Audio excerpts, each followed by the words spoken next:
ఈరోజు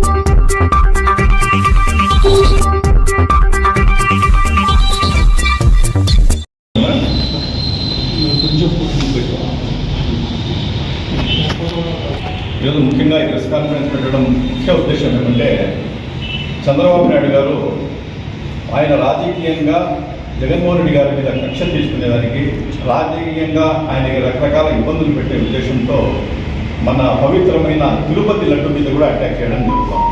ఇన్నాళ్ళు ఏం చెప్పారు, తిరుపతి లడ్డులో వచ్చిందనో జంతువుల కొవ్వు, తర్వాత వచ్చిందనో పనికిరాని జంతువుల పనికిరాని పదార్థాలన్నీ కలిపేసి దానికంతా ఆయిల్ గీలో మిక్స్ చేసి చేయడం జరిగింది అని చెప్పి కూడా చెప్పడం జరిగింది. దాని తర్వాత ఎన్డీడీపీ రిపోర్ట్ కానీ అదేవిధంగా ఎన్డీఆర్ఐ రిపోర్ట్లో కానీ దీంట్లో ఎటువంటి జంతు పదార్థాలు ఏమీ లేవు, జంతువుల కొవ్వు ఏదీ లేదు, కాబట్టి ఇది క్లీన్గా ఉందని చెప్పి సర్టిఫికేట్ వచ్చిన తర్వాత ఇప్పుడు కొత్త ఇది ధోరణి ఉంటున్నాడు, కొత్త ఇది స్టార్ట్ చేస్తారు. ఏమంటే జంతువుల కొవ్వు కాదు దీంట్లో ఉండేది, పామాయిల్ కెమికల్స్ వచ్చిందో దీంట్లో మిక్స్ చేయడం జరుగుతూ ఉంది, పవిత్రమైన లడ్డూల్లో కూడా మిక్స్ చేయడం జరుగుతూ ఉంది అనే టైంలో కొత్తగా ఒక ఇది శ్రీకారం చేయండి. నేను చెప్పడము జంతువుల కొవ్వు ఉన్నది లేనిది సిబిఐ సిట్ ల్యాబ్ రిపోర్ట్లో తెలిపింది, దీంట్లో ఏమి జంతువుల కొవ్వు లేదని. మిగతా పదార్థాలు దీంట్లో వచ్చి ఉన్నాయి అంటే కెమికల్స్ ఉన్నాయంటే దీనికి రిప్లై చేసింది జగన్మోహన్ రెడ్డి గారు. మీరు రిప్లై చేయాలి, చంద్రబాబు నాయుడు గారు దీనికి రిప్లై చేయాలి, అంతేగాని జగన్మోహన్ రెడ్డి గారికి కానీ జగన్మోహన్ రెడ్డి ప్రభుత్వానికి కానీ దీనికి ఎటువంటి సంబంధము లేదు. 2024లో చంద్రబాబు నాయుడు అధికారం వచ్చిన తర్వాత జూన్ 12, జూన్ 21, జూన్ 25, జూలై 4వ తేదీ 4 ట్యాంకర్లు వచ్చిందనో అప్పుడు చంద్రబాబు నాయుడు అధికారంలో వచ్చి 2024లో చంద్రబాబు నాయుడు అధికారం వచ్చినప్పుడు 4 ట్యాంకర్లు వచ్చినాయి.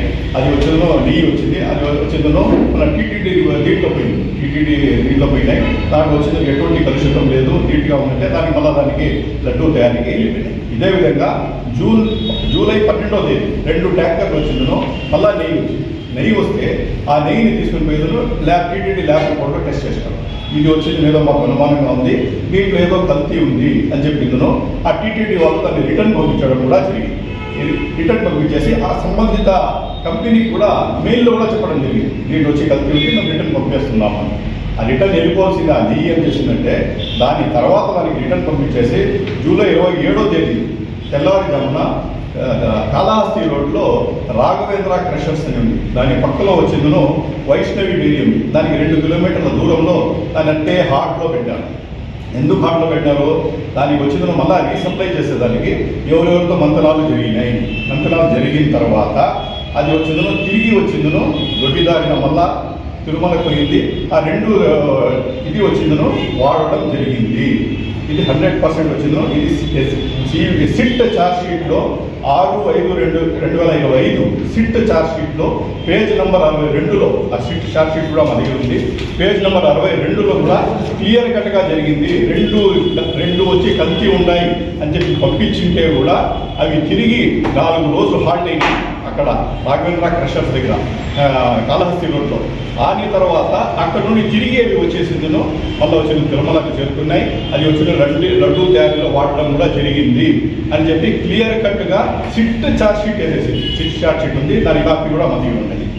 అదేవిధంగా 4 ట్యాంకర్లు జూలై 24 జూలై 2025లో జూలై 20వ తేదీ 2024న టీటీడీ గోడౌన్ నుండి 4 ట్యాంకర్లు రిటర్న్ చేయడం జరిగింది. అది సిట్ ఛార్జ్ షీట్ కూడా ఇది ఉంది, దీని సిట్ ఛార్జ్ షీట్ కూడా క్లియర్గా ఉంది.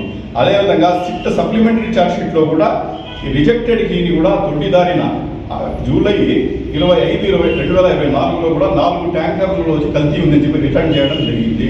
ఇది సేమ్ ప్రొసీజర్. వాళ్ళు దొడ్డిదారిని ఏముందంటే కాళహస్తి రోడ్లో ఆ రాఘవేంద్ర క్రషర్ దగ్గర నిలవడం, తర్వాత వచ్చి 2 కిలోమీటర్లు వైష్ణవి డైరీ దగ్గర పెట్టడం, అక్కడ కల్తీ ఉండే ఆ ట్యాంకర్ను అట్టే పెట్టడం, ఏదో డీలింగ్స్ చేసుకోవడం, అక్కడ నుండి తిరిగి మళ్ళీ అది టిటిడి పోవడం, అక్కడ వాడుకోవడం జరిగింది. ఇది వచ్చింది ఒక రూట్ మాదిరి ఏర్పరచుకున్నాం. ఆ రకంగా ఇది మేము చెప్తా ఉండే మా మాట కాదు. సిట్ ఛార్జ్ షీట్లో page number 64 6/5/2025 SIT charge sheet వేసింది. దాంట్లో పేజ్ నెంబర్ 64లో కూడా దానికి చెప్పడం జరుగుతాం. అదేవిధంగా సిట్ సప్లిమెంటరీ ఛార్జ్ షీట్ వచ్చిందను 23/1/2026 అంటే ఈ సంవత్సరం 2026లో కూడా సప్లిమెంటరీ ఛార్జ్ షీట్ వేసారు సిట్ వాళ్ళు. దాంట్లో కూడా క్లియర్ కట్గా 2 వచ్చిందను రిటర్న్ పంపించేసింటే 4 ట్యాంకర్స్ వచ్చి మేము రిటర్న్ పంపించేసింటే దొడ్డిదారిన పోయి మళ్ళీ ఇది వాడడం జరిగింది. అంటే ఇదంతా జరుగుతూ ఉంది దేవుల హయాంలో చంద్రబాబు నాయుడు గారి కూటమి పాలనలోనే ఇవన్నీ జరుగుతూ ఉంది. ఇది వచ్చిందో క్లియర్ కట్గా స్ట్రిక్ట్ వచ్చిందో ఛార్జ్ షీట్లు కూడా పెట్టడం జరిగింది. జంతువుల కొవ్వు అది వచ్చింది ఇది ఉంది అని చెప్పి ఆరోపణ చంద్రబాబు నాయుడు చేసినారే, దానికి వచ్చి ల్యాబ్ రిపోర్ట్స్ ఎన్టీడీపీ కానీ ఎన్డీఆర్ఐ కానీ క్లియర్ కట్గా చెప్పింది ఎటువంటి జంతువు కొవ్వు లేదు. కాబట్టి ఖచ్చితంగా చంద్రబాబు నాయుడు గారు ఖచ్చితంగా ప్రజలకు వచ్చిందును క్షమాపణ చెప్పాలి. ఆయన కానీ పవన్ కళ్యాణ్ గారు కానీ ప్రజల ముందుకు వచ్చేసిందును మేము చేసిందే తప్పే, దీన్ని మేము వాడుకోవడం తప్పే అని చెప్పి వారికి ఖచ్చితంగా క్షమాపణ చెప్పాలి. అలా చెప్పని పక్షంలో ఖచ్చితంగా ప్రజలు దీనంతా గమనిస్తూ ఉన్నారు. దీని మీద యాక్షన్ తీసుకున్నారని కూడా ప్రజలు వచ్చిందో వాళ్ళు ఏమనేది నెక్స్ట్ ఎలక్షన్లో వాళ్ళు ఖచ్చితంగా చూపిస్తారు. అదేవిధంగా చంద్రబాబు నాయుడు గారు వచ్చి లోకేష్ గారు వాళ్ళ ఛార్జ్ షీట్లో పేజ్ నెంబర్ 35లో ఆయన ఛార్జ్ షీట్లో ఏం చెప్పారంటే ఎన్డీడీపీ రిపోర్ట్లో జంతువులు కలిసి ఎన్డీడీపీ రిపోర్ట్ ఒకటి వాళ్ళ మెయిన్ ఆరోపణ చేయడానికి మెయిన్ బేసిక్ వచ్చి ఎన్డీడీపీ రిపోర్ట్ ఏమన్నా అంటే దీంట్లో వచ్చి జంతువులకు కలిసి ఉండొచ్చు, మేము క్లియర్ కట్గా చెప్పడం లేదు కానీ ఉండవచ్చు, కానీ దీనికి వచ్చిందనో మనం వచ్చిన కోర్టులకు కానీ దేనికి కానీ వాడకూడదు రిపోర్టు అని చెప్పి ఎన్డీడీపీ క్లియర్ కట్గా చెప్పింది. కానీ చంద్రబాబు నాయుడు గారు ఆ రిపోర్ట్ బేసిస్ మీదే ఈరోజు వైఎస్ఆర్ కాంగ్రెస్ పార్టీ వాళ్ళకు ఆరోపణ చేయడం జరుగుతాం. దానికి వచ్చిందనో వైవి సుబ్బారెడ్డి గారు ఏం చేశారు, ఈ రకంగా మాకు వీళ్ళు చేస్తున్నారని చెప్పి అక్టోబర్ 2024లో వచ్చిన సుప్రీంకోర్టుకు ఆశ్రయించడం జరిగింది.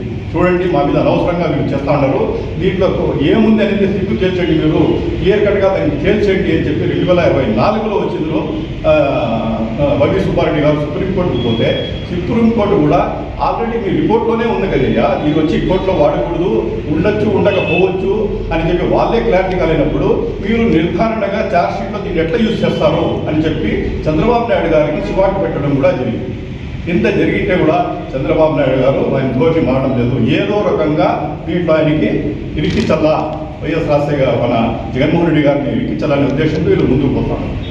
అదేవిధంగా వీళ్ళేమంటారు, ఒక ఆరోపణ చేయడం ఏమంటే కూటమి ప్రభుత్వం వచ్చిందో 2019 తర్వాత జగన్మోహన్ రెడ్డి గారు వచ్చిన తర్వాత ఈ నెయ్యి సప్లైను కఠినతరం చేసినారు, దానికోసమే ఇట్లా కల్తీ వచ్చే ఛాన్సెస్ ఎక్కువగా పెరిగినాయి, కఠినతరం వీళ్ళు చేసినారు అనేది వీళ్ళు తీవ్రంగా హెచ్చరిస్తూ ఉన్నారు. వాళ్ళు చెప్పడం మెయిన్ టార్గెట్ ఏం చేస్తున్నారు, మీరే చెప్పండి, సప్లైని కఠినతరం చేస్తే కల్తీ ఎట్లా వస్తుంది అంటే మీరే ఒప్పుకుంటారు. ఏమి 2014 నుండి 2019 మీ కూటమి ప్రభుత్వం పాలన, మీ చంద్రబాబు నాయుడు గారి పాలనలో ఇంత కఠినంగా ఇవి లేవు, కాబట్టి ఏం జరిగిందో మాకు తెలియదు. 2019 తర్వాత జగన్మోహన్ రెడ్డి గారు వచ్చిన తర్వాత ఈ నెయ్యి సప్లైని కఠినతరం చేసినారు, మీరే ఒప్పుకుంటారు, మీ తప్పును మీరే ఒప్పుకుంటా ఉన్నారు, మీరు చేసినారని. అదేవిధంగా భోలే బాబా ద్వారా భోలే బాబాను తీసుకుని వచ్చేసిందను, ఆ భోలే బాబా కంపెనీని తీసుకుని వచ్చేసి నెయ్యి సప్లై చేయడం ఇది ఇవ్వడం జరుగుతూ ఉంది. ఆ భోలే బాబాకు వచ్చిన ఒక ఆవు లేదు, ఒక కేజీ నెయ్యి పండించే ఇది చేసే స్థోమత లేదు, టన్నుల కొద్దీ ఆయనకు నెయ్యి సప్లై చేసే అధికారం వచ్చి జగన్మోహన్ రెడ్డి గారు ఇచ్చినారు. ఈ రకంగా ఇది జరిగిందని చెప్పి ఆరోపణలు చేస్తాము ఇప్పుడు మీద జగన్మోహన్ రెడ్డి గారు. నేను చెప్పడము, భోలే బాబాను ఇంట్రడ్యూస్ చేసింది చంద్రబాబు నాయుడు గారే.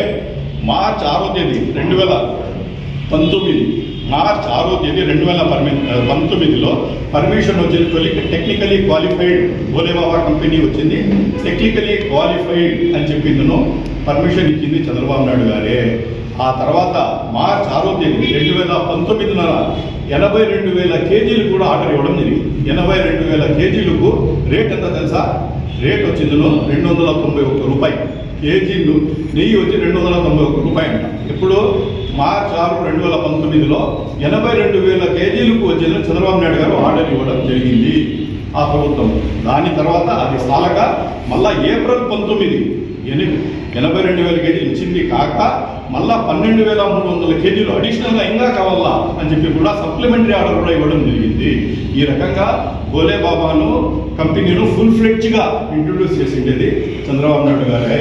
దాని తర్వాత ఈ రోజు వచ్చిందను మన జగన్మోహన్ రెడ్డి గారిని దూషిస్తాం, వైఎస్ఆర్ కాంగ్రెస్ పార్టీ దూషిస్తాం జరుగుతూ ఉంది.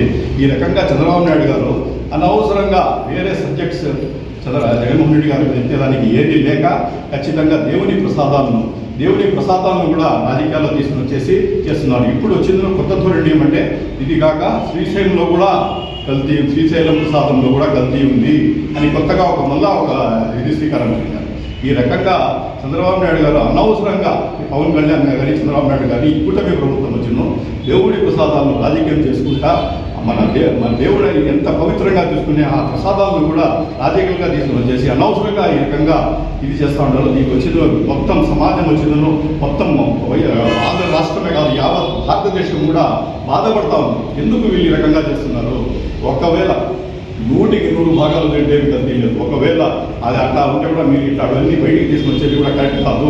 మీరు ఈ రోజు వచ్చిందో చేస్తూ ఉండేది ఖచ్చితంగా మీరు దేవుని ప్రసాదాలను ఏం చూస్తున్నారో ఆ దేవుడు కూడా మిమ్మల్ని క్షమించరు. 100% వచ్చిందనో మీరు వచ్చింది ఈరోజు దేవునికి క్షమాపణ చెప్తే ఆ రోజు ప్రజలకు మీరు కానీ పవన్ కళ్యాణ్ గారికి వచ్చేసిందను ఆ వెంకటేశ్వర స్వామి దగ్గరికి పోయేసి ఖచ్చితంగా మేము చేసిందే తప్పుడు దేవుడా అని చెప్పి అనేక క్షమాపణ చేసుకుంటే ఖచ్చితంగా దేవుడు క్షమించచ్చు. లేని పక్షంలో ఖచ్చితంగా ఇక్కడి నుండి ఈ పతనం స్టార్ట్ అయింది ఖచ్చితంగా హెచ్చరిస్తూ మీరు ఓపెన్లీ ప్రజల ముందుకు వచ్చే ముందు క్షమాపణ చెప్పాల్సిందని చెప్పి వైఎస్ఆర్ కాంగ్రెస్ పార్టీ మొదటి నుంచి మేము డిమాండ్.